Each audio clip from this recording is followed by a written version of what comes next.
नाशिकमधल्या त्र्यंबकेश्वरमधल्या एका आदिवासी पाड्यामध्ये राहणाऱ्या एका महिलेने आपली स्वतःची 6 पोटची मुलं जी आहेत ती विकलेली आहेत असा गंभीर प्रकरण जे आहे ते समोर आलेलं आहे। या सगळ्या संदर्भात बोलण्याकरता आपल्यासोबत राष्ट्रवादी काँग्रेस पक्षाचे त्र्यंबकेश्वरचे आमदार हिरामण खोसकर आपल्याबरोबर आहेत। खोसकरजी, खरं तर तुमचा विधानसभा मतदारसंघ आहे त्र्यंबकेश्वर, त्या त्र्यंबकेश्वरमधल्या सगळ्या एका आदिवासी पाड्यामध्ये स्वतःच्याच आईने स्वतःची पोटची 6 मुलं विकलेली आहेत।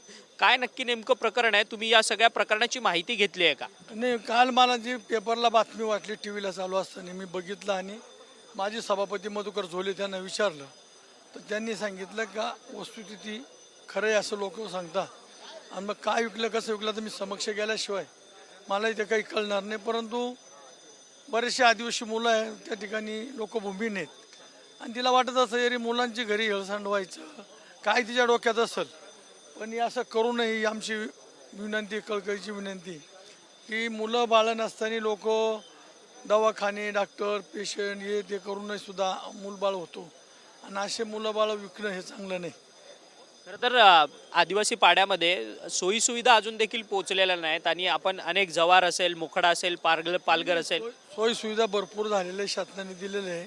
काही ठिकाणी आता बर्डीच्या पाड्यात सोयीसुविधा आहे परंतु अज्ञानपणा जास्त आहे। आता काही सुशिक्षित लोक 2 मुलावर 3 मुलं 12 मुलं होईपर्यंत जे काही ऑपरेशन करते ना, कुटुंब कल्याणचं जे काही करते नाही नसबंदी, त्याच्यामुळं आता त्यांनी पाहिजे एवढे मुलं होऊन आपण सांभाळतो का, आपल्याला सांभाळ होईल का, असंही काही त्यांच्या डोक्यात शंका असेल तर ते तर मी गेल्यानंतर त्याची शहानिशा करल आणि कुठं कुठं ते मुलं विकले काय विकलेचा पत्ता मिळून।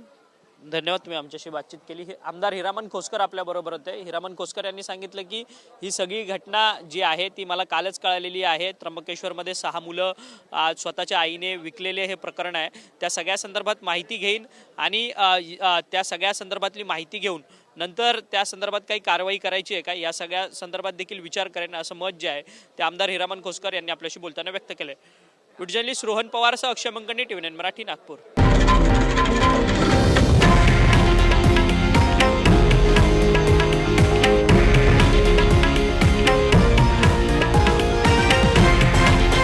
हे आहे देशातील नंबर 1 न्यूज नेटवर्क आणि आपण पाहत आहात TV9 मराठी, एकमेव।